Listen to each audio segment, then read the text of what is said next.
Salut à tous, c'est Jog, bienvenue sur The Wargame Syndicate. Vous êtes dans la série Charge Auto et Chaff Raté. On attaque donc le 6e rapport de bataille. On est dans le tournoi Burgonde Résurrection, ronde numéro 2. On est appareillé contre les Burgondes Trou Dux. Je vous laisserai vous-même comprendre le jeu de mots. Cette fois-ci, on est tout en haut du classement actuellement, donc on est sur une grosse ronde. Cette fois-ci, une équipe qui a aussi fait un gros score au niveau de la première ronde. On va tomber sur Breakthrough avec Bottleneck au niveau des scénarios. Alors, voici notre matrice de pairing. Donc, je vous explique un petit peu le plan que je vais avoir en tête cette fois-ci. Donc il y a un peu une configuration qui ressemble à la ronde précédente, c'est-à-dire qu'il y a un elfe noir qu'on a potentiellement bien envie d'attraper avec notre nain. Sauf que la liste, elle est encore plus full cagne, donc elle est encore plus dangereuse pour nos deux listes Ogre et Kingdom. Donc ce que je vais décider de faire là, c'est que je vais encore une fois me jeter en me disant, bon bah peut-être que ça va attirer l'elfe noir. Sauf qu'on réfléchit pas mal et puis on se dit bon, peut-être que le piège est trop évident. Donc on hésite, puis on se dit bon, c'est un peu une chance sur deux, soit on y va au bluff, soit on le tente comme ça. Et au final, on y va un peu au bluff en se disant bah l'elfe noir il va pas venir, en se disant qu'il se fera récupérer. Donc du coup on garde l'ogre, ce qui fait qu'on tente le coup de l'elfe noir ne vient pas et puis on évite ces deux matchs compliqués. C'était un petit peu le plan de pairing. Sauf que bah là le bluff ne marche pas, c'est-à-dire que sur le Kingdom, l'elfe noir va venir avec le guerrier du chaos. Du coup on se retrouve un peu embêté parce que bah, on a l'ogre et le Kingdom pour jouer contre le DE et du coup ça va nous faire un match-up négatif. De leur côté ils vont jeter le démon, on va y aller du coup avec notre Skaven et notre nain. Au niveau des matchs, ce que ça va faire, c'est que leur démon va choisir de jouer contre notre nain. Leur roi va jouer contre notre Skaven. On va décider d'envoyer l'ogre sur l'elfe noir en se disant bon bah ça va être compliqué. Et le guerrier du chaos sur le Kingdom parce que en plus le guerrier du chaos n'était pas terrible pour l'ogre.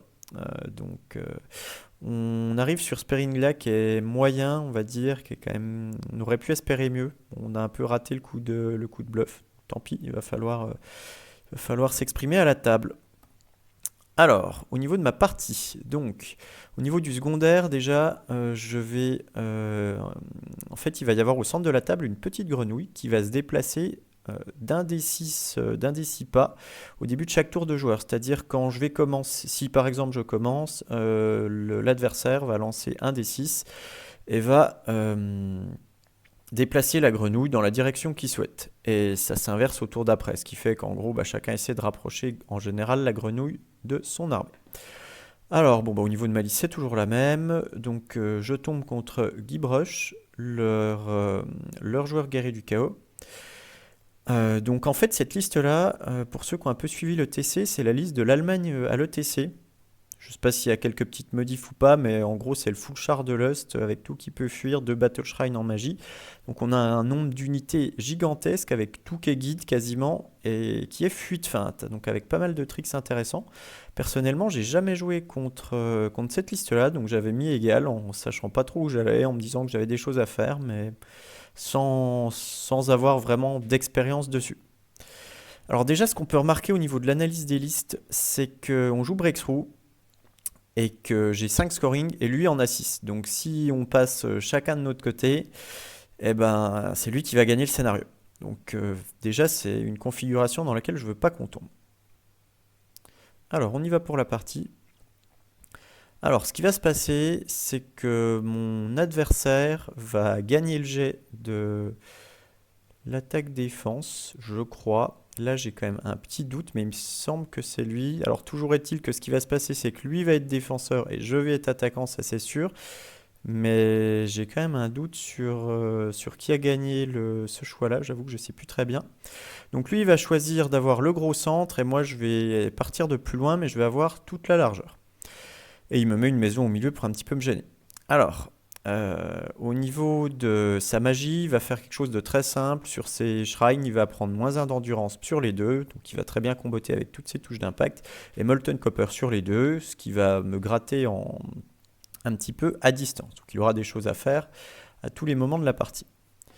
De mon côté, à moi, ce que je vais choisir avec ma damsel au niveau des sorts, je vais prendre un setup full corps à corps, donc je vais prendre les oraisons, la bête, et après plus en force, les white spike et frenzy battle focus. Les chevaliers de la quête, eux, alors j'hésite pas mal parce qu'il y a quand même un certain nombre d'unités. Je me dis, bon, allez, des chars, les chars de base, il y en a 4. Donc on va prendre les chars de base. Puis je vais bien en attraper quelques-uns potentiellement à un moment. Ensuite, je vais décider donc de tout poser pour commencer. Alors pourquoi ce choix? Sur Breakthrough, j'aime bien quand même terminer pour finir dans la zone.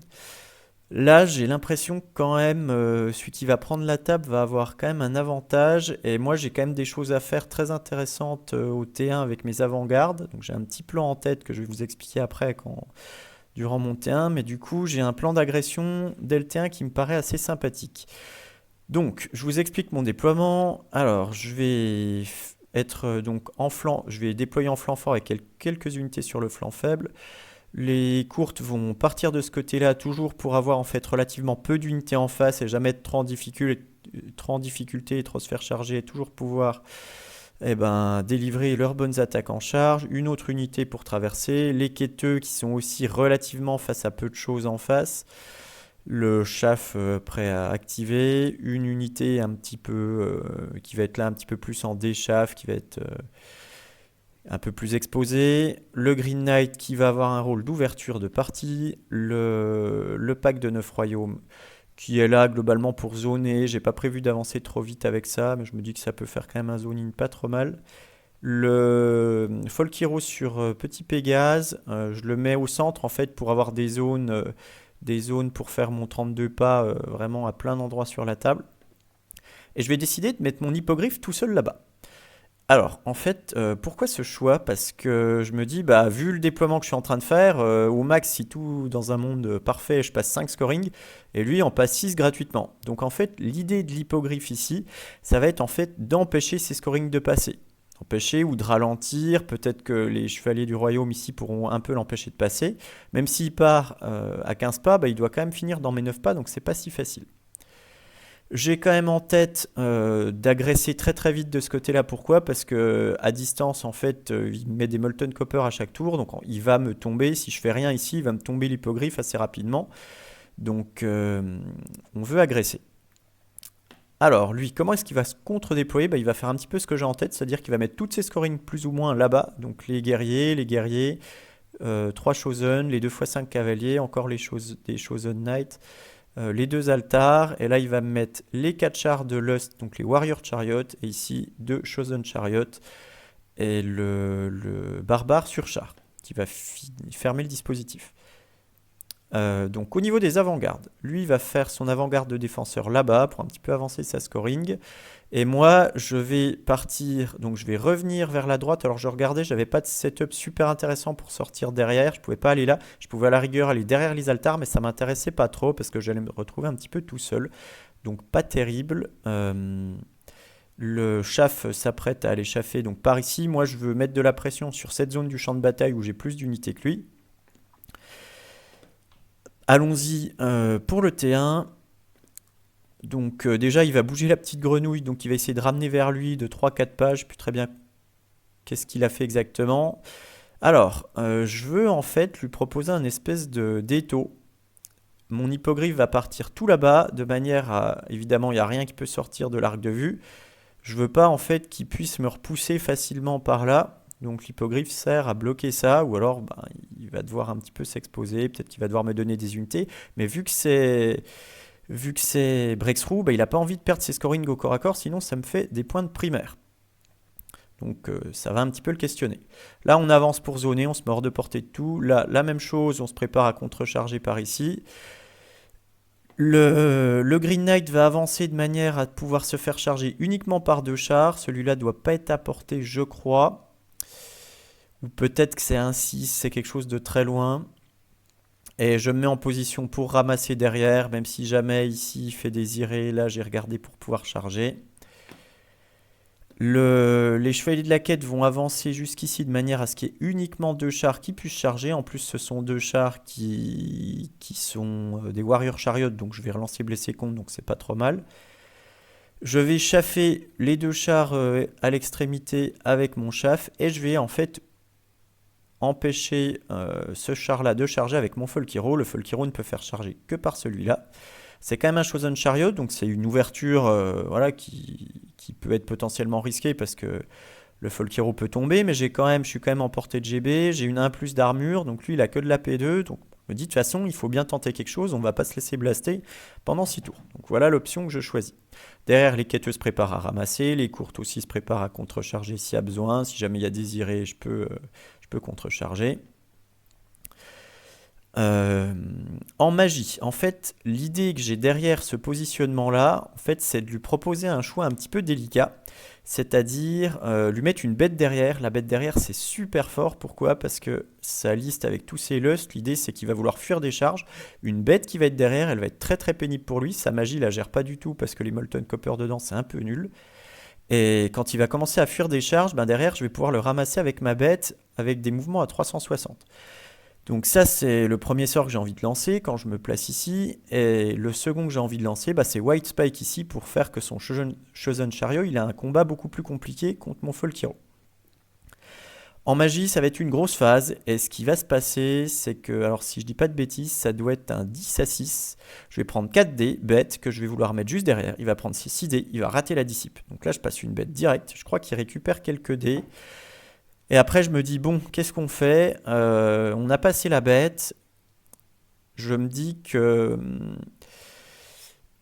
on va essayer d'appuyer un petit peu l'avantage encore. Il doit avoir récupéré 3 dés, je crois. Donc je vais lancer 3 dés les oraisons. Il faut faire 9, ça va passer. Je vais faire un gros jet, je vais faire 14, je crois. Donc je me retrouve full oraison, je suis à 6 oraisons. Et je vais passer à 3 dés contre 3 dés, White Spike. Donc il faut faire 11+. Et ça va passer aussi. Donc là, je prends un super bon avantage au T1 parce que j'ai placé mon Folkiro ici dans une position où il est très bien pour attendre le Chosen Chariot avec le White Spike. J'ai une bête qui est derrière, donc il ne peut pas trop reculer, ça va être un peu pénible pour lui. Et j'ai le setup d'agression que je veux et je suis déjà quasiment en fait au niveau de sa zone de déploiement à cet endroit-là. J'ai plus beaucoup à avancer pour finir chez lui. Donc je prends un très bon avantage donc, avec cette phase de magie où je roule vraiment, vraiment fort et qu'il rate tout. Comment est-ce qu'il va réagir? Alors, à son T1, bah, il va vouloir déchave, donc il y va avec son barbare sur char. Il envoie le Chosen Chariot dans mon Folkiro. Il va reculer tous les autres. Alors, le Chosen Chariot là, bah, il veut encore zoner par là, mais du coup, la bête peut aller le taper de flanc potentiellement. Les autres ne peuvent se faire charger que de face. Ici, il va avancer, mais là, en fait, l'hippogriffe provoque la situation qui m'intéressait, c'est-à-dire qu'il est un petit peu coincé, il n'ose pas pousser ici, de peur de se faire ramasser ses scorings. Donc, en fait, je réussis bien le tempo de ce côté-là, donc ça me va bien. Alors, il avance un petit peu les guerriers, cependant, par ici. Il avance ses altars de manière à me lancer des -1 d'endurance ici. Là, il se met tout hors de portée de charge et il se prépare à récupérer peut-être ce qu'il va contrecharger de mon côté. En magie, en fait, il va me lancer un -1 d'endurance qui va rater le premier. Le deuxième, je vais le dissiper. Donc là, je m'en sors bien parce que du coup, il va me blesser qu'à 3+. Donc ça va encore m'aider pas mal. Et il va me mettre un Molten Copper dans les chevaliers qui, de mémoire, ne va en tuer qu'un seul. Au corps à corps, ici, ce qui va se passer, c'est qu'il va me faire 1 PV ou 0. J'avoue que je ne sais plus très bien. Moi, avec le White Spike, je vais lui faire des PV. Je crois qu'il va perdre le combat de 1, il me semble. Il va tenir quand même. Il va rater Sarfo, donc il va être bloqué comme ça. Et moi, je vais pouvoir me décaler par ici. Là, il va me tuer 3 cavaliers.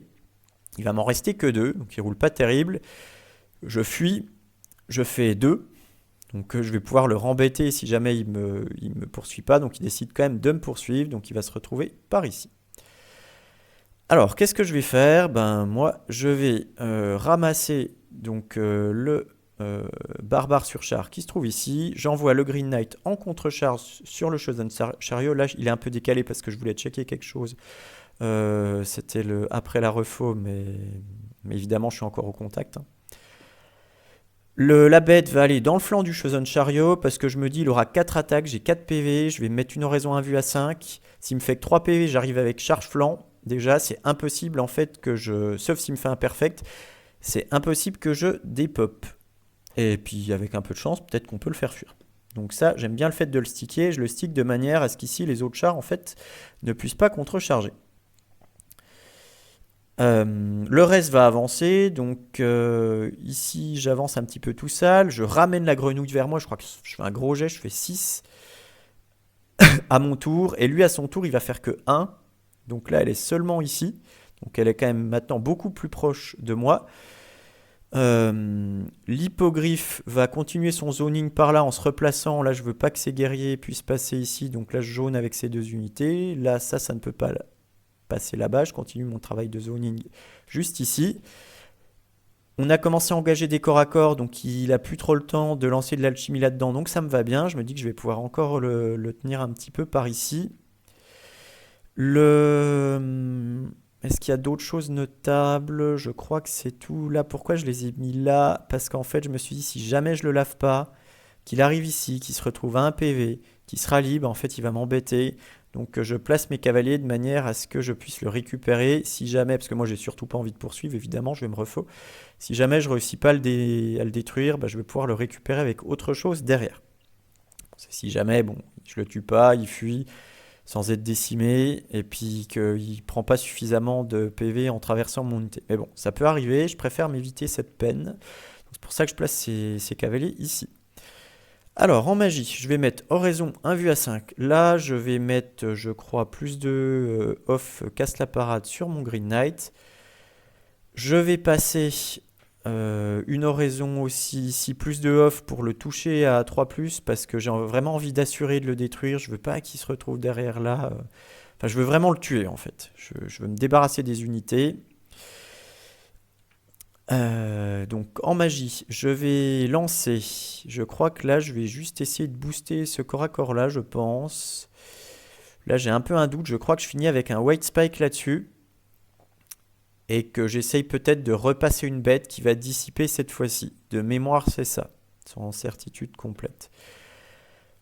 Alors, au corps à corps, je crois qu'il va me faire un petit peu. Je vais lui faire aussi un petit peu des PV. Donc, je commence à gratter ce char. Il va tester à 8 relances ou 7 relances, je sais plus trop. Il tient.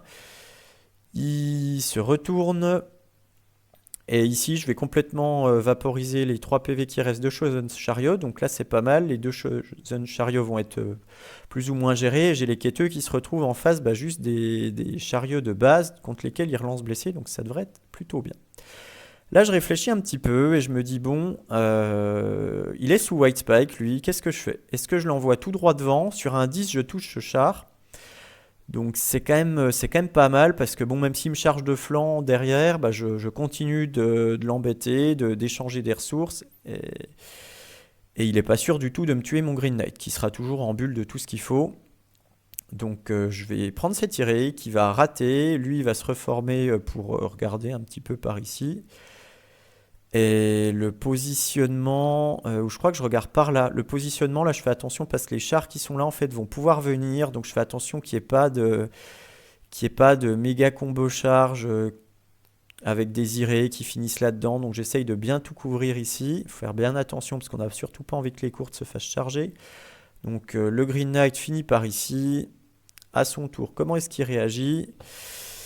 Bah en fait, le Green Knight est sous White Spike, donc il n'est pas très motivé pour aller dedans. Alors ça se réfléchissait, hein, il pouvait envoyer les 3 chars en se disant, bon bah 3 chars, je vais quand même peut-être réussir à le détruire, ce qui est quand même possible, hein. Ça va faire quoi? Ça fait quoi un char? Ça fait 4,5 en moyenne, ça fait 9, 13,5, il va me passer le -1 d'endu probablement, donc blesse à 2, ça fait 11. À 4 à 4, ouais, donc il me fait 3 ou 4 PV à... Enfin, non, il me fait plutôt 3 PV. 3 PV à l'impact sur un jet moyen, on va dire. Et après, il faut essayer de me finir à la hallebarde. Moi, peut-être que j'embarque un char en même temps avec mon White Spike. Et après, il a peut-être désiré, je le ramasse derrière et on a échangé le Green Knight contre les 3 chars, plus ou moins. Donc, cette fois-ci, c'est mon tour de jouer la grenouille. Et cette grenouille, je pense, n'était pas bourguignonne, mais c'est une grenouille comtoise qui va faire 6 pas et qui va venir sur mes montées de sergent. Donc ça me va très très bien parce que du coup, le secondaire, c'est littéralement offert à moi. Cette petite grenouille ne voulait pas être mangée par les villes burgondes. Alors, comment est-ce qu'il réagit à tout ce que j'ai proposé? En fait, il va avancer ses chars de manière à se laisser en fait des couloirs de fuite sur mes unités là. Il se place, c'est pas idéal, il sait qu'il va devoir fuir des charges, peut-être donner un char. J'ai oublié quelque chose au tour d'avant quand même. C'est que je crois que mes chevaliers du royaume avaient tenté un 5 rapide parce que pour se placer. Ou non, c'est maintenant en fait. Non, oui, c'est ça, non, c'est tout de suite. Donc pour se placer à. Non, c'est juste avant, je dis n'importe quoi. Pour se placer en fait à portée de moins 1 d'endurance là-dessus, il a dû avancer un des altars qui était, je pouvais le choper sur un 5 rapide, j'avais désiré dans ses scoring, donc je me doutais qu'il allait à fuir, donc du coup il s'est barré. Ça me va parce que ça fait qu'à son tour 2, en fait, il aura pas de. Enfin, pas de magie, il aura de la magie, mais il aura qu'un seul altar, donc il pourra avoir qu'un seul moins 1 d'endu, ou le Molten Copper. Ce qui fait que du coup, il est même plus sûr d'avoir le moins 1 d'endu pour cette charge-là, donc d'où peut-être aussi le fait qu'il ne charge pas. Ok, donc il se replace un peu partout. Là, il commence quand même à me proposer des charges parce qu'il se dit qu'il va quand même devoir un peu avancer. Donc moi, j'ai pas très envie, hein, je vais pas aller m'empaler là-dedans tout de suite. Je veux qu'on prenne le temps et j'irai en fait de manière à essayer de bloquer des scorings plus tard pour qu'il y en ait un minimum qui traverse. En magie, il va me mettre un moins 1 d'endu, je crois, sur mon Green Knight et je vais dissiper le blast. Donc il prévoit un petit peu un corps à corps plus tard.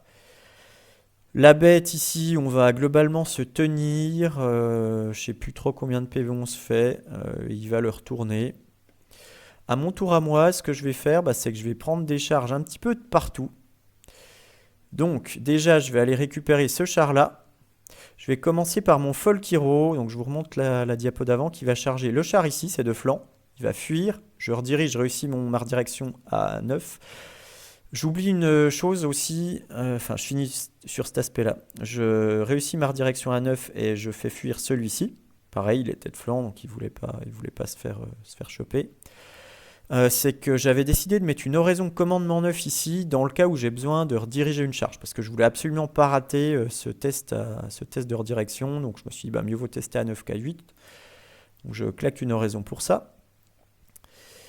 Alors, du coup, il va fuir donc ces deux charges-là. Là, j'ai un 4 rapide dans ce char qui va décider de tenir. Ça, j'étais un peu surpris. Alors, il décide de tenir parce que vu que les deux chars-là sont déjà à cet endroit-là, en fait, sinon, il va sortir. Mais par contre, ça fait que j'ai une bonne option. J'ai une très bonne option d'aller le ramasser. Là, il ne veut pas fuir avec celui-là sur ma charge du Green Knight parce que sinon, je redirige dans celui-là qui a déjà fui. Je le chope facilement. Et puis je finis en iré dans l'autre, donc c'est la catastrophe, donc il va me donner ce char-là. Et là je vais rater ma 4 rapide, ce qui fait que je me retrouve un petit peu comme un blaireau juste là. Donc je me prépare un petit peu à gérer ce char-là. Donc pour faire ça, je me dis que je vais peut-être quand même fuir. Alors là c'est un peu... Je sais pas vraiment encore exactement ce que je vais faire, parce que je crois que si je fais 6 ou moins, sur ma fuite, il a une charge possible. Eux, je les mets complètement hors de portée. Je me dis que si je tiens, je vais avoir des steady, donc c'est un peu dur. Et puis c'est breakthrough, donc on veut surtout pas perdre des scorings. Donc bon, à ce moment-là, je sais pas encore exactement ce que je vais faire. Alors maintenant, en magie, je pense que je vais essayer de lui repasser une bête qui va dissiper. Je vais booster ici pour démolir son char, ou alors peut-être que je vais me remettre des oraisons, je suis plus très sûr. Là, je continue de bouger pour continuer de le zoner. À son T3, il va décider de charger avec ce char. Alors bon, non, finalement, j'avais pas réussi à le finir, visiblement. Donc on reste là. Il va charger avec le char, je vais me barrer, je vais faire plus de 7, donc il va rater sa charge. Donc ouf, tout va bien. Là, il ne vient pas avec ses jugs parce que sinon il va exposer sa scoring. Je me suis arrangé pour clearer, elle se fasse dans... Je sais plus, je crois que ça peut être là-dedans, mais en fait j'ai les quêteux en contre-charge, donc je vais le nettoyer si jamais il vient. Donc il veut pas le faire, sinon il va perdre des points de primaire. Donc il se replace un petit peu partout. Là, il va rallier les chars qui sont là. Lui fait sa charge ratée. Les altars vont se replacer pour cette fois-ci, vu qu'il n'y a plus vraiment de cac qui l'intéresse. Le moins 1 d'endu là l'intéresse moins. Il veut essayer de blaster l'hippogriffe.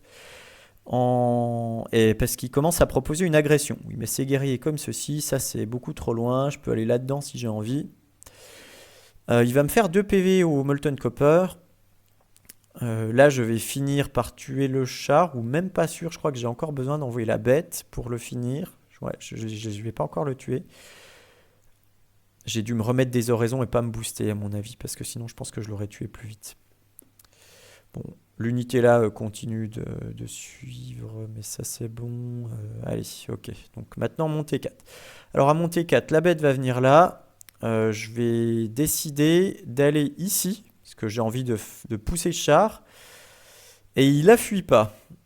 Donc là je me dis, bon, j'aurais bien aimé qu'il fuit, parce que je crois qu'il avait la place d'aller là, donc je me suis dit, il va sûrement fuir. Sauf qu'il ne fuit pas, et ça m'arrange pas trop, parce que du coup je vais exposer mon unité avec le crapaud.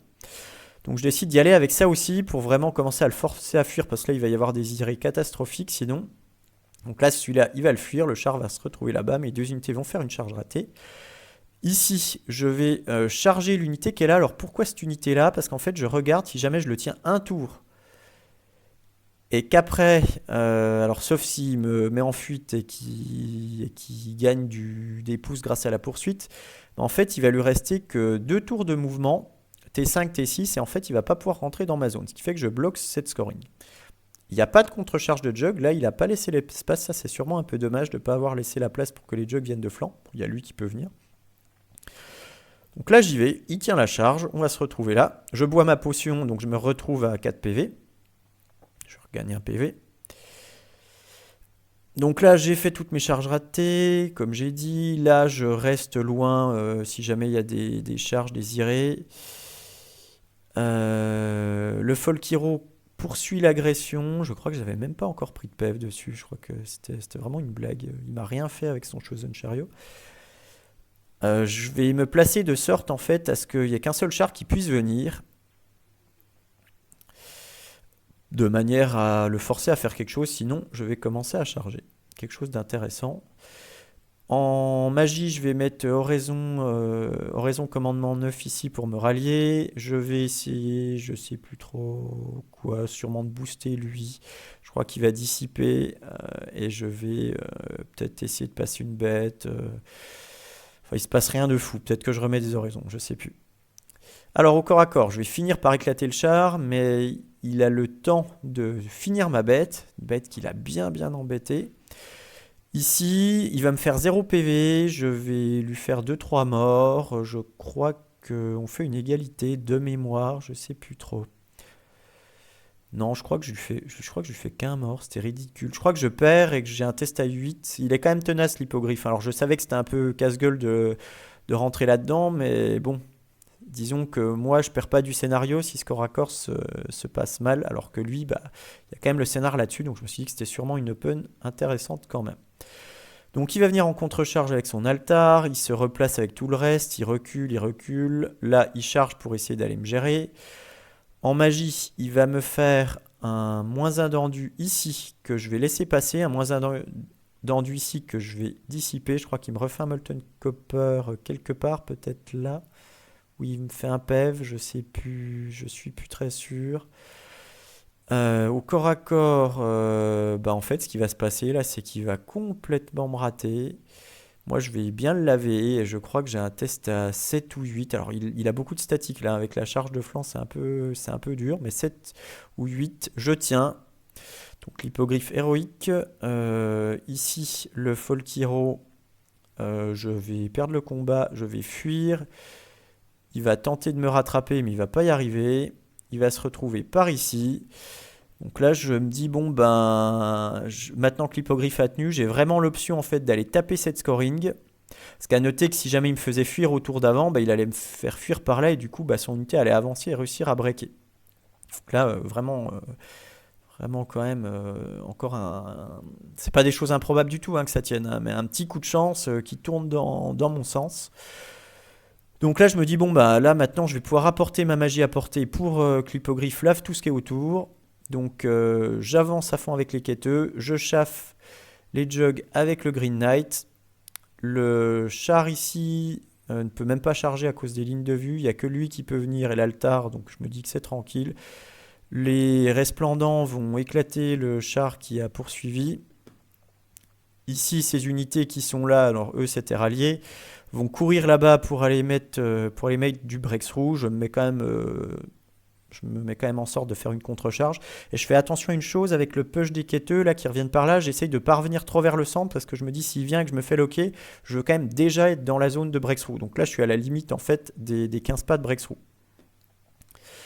En magie, ça va faire du d'idée à 6. Je vais lui lancer plus en force. Frenzy Battle Focus, il va dissiper White Spike. Petite remarque là, c'est que je suis quand même très content et ça a été le cas tout le tournoi. Le Talisman of the Void, il a vraiment fait vraiment une bonne diff. Donc vraiment très content de l'avoir ajouté à ma liste. Alors là, je vais lui éclater ses guerriers. On va faire égalité où je vais gagner, je sais plus, mais bon, on va tenir, je vais me retourner. Là, je démolis le char. À son tour, il se dit qu'il est en train de se faire boiter, donc il tente des trucs. Donc les jugs et puis le char vont venir dans le Green Knight de manière à le gérer. Il va m'envoyer un char plus son altar là-dedans. Ici, il continue de passer, donc il se rend compte qu'il va perdre le scénario quoi qu'il arrive parce que je vais en passer 5. Donc il se dit, bon cette unité-là, je me laisse l'option quand même d'aller ramasser l'hypo derrière. Alors l'hypo avait pris un peu des PV, hein. Je crois que l'hypo à ce moment-là, il lui reste 2 points de vie.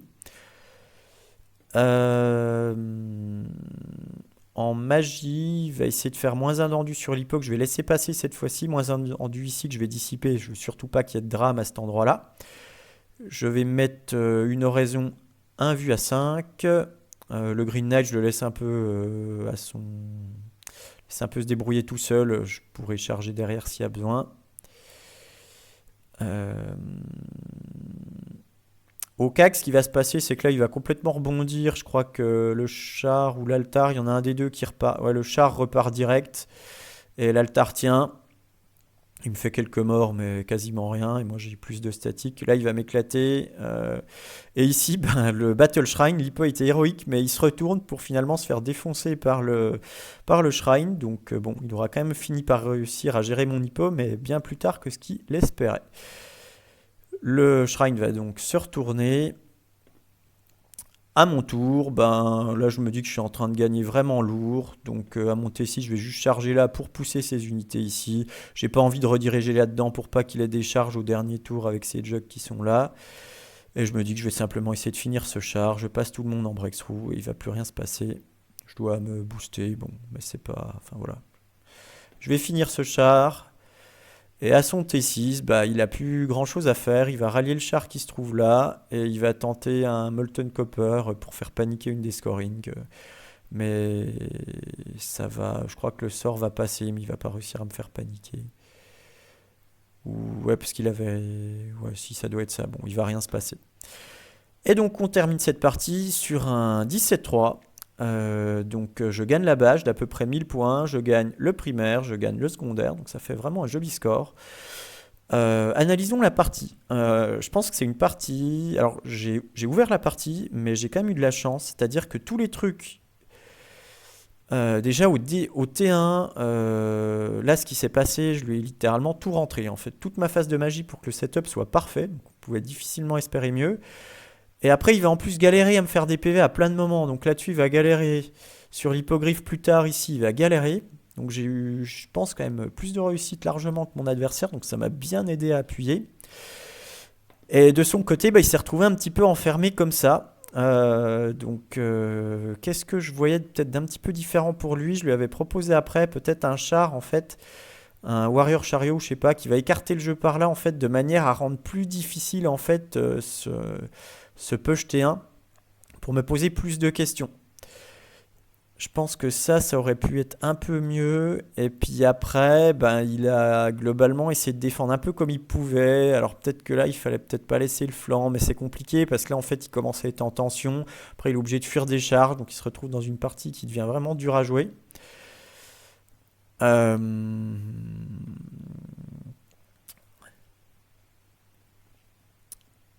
J'avais oublié de dire que lui s'était rallié d'ailleurs. Le Folk Hero s'est rallié puis allait se cacher dans un pack pour pas se faire blaster au dernier tour. Bon, une partie qui se termine sur un gros score, mais je pense que c'est quand même pas du vert. Enfin, j'ai pas l'impression. Enfin, j'ai l'impression que ça se joue. Les deux ont des trucs à faire. Je suis pas sûr que ça soit vert forcément. Ça se discute, mais je pense que c'est ouvert, c'est du jaune.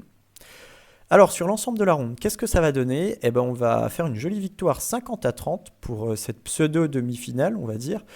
Donc moi je fais mon 17, Robin, donc Velux qui est un peu sacrifié sur l'elfe noir, bah, va quand même réussir à faire 6, donc ça va. Juvin en nain va gagner 15 donc contre Camille en démon, et Victor va faire 12 contre Paul en elfe. Donc on s'en sort avec bah, une jolie victoire, ce qui nous place vraiment très bien pour jouer donc la pseudo finale, on va dire. Parce que les équipes après sont plus en retard derrière. La pseudo-finale, le lendemain matin, contre l'équipe TRC. Et ça, bah, je vous le raconterai dans le prochain rapport de bataille. Allez, merci à tous d'avoir suivi ce rapport de bataille. À très vite sur la chaîne. À plus.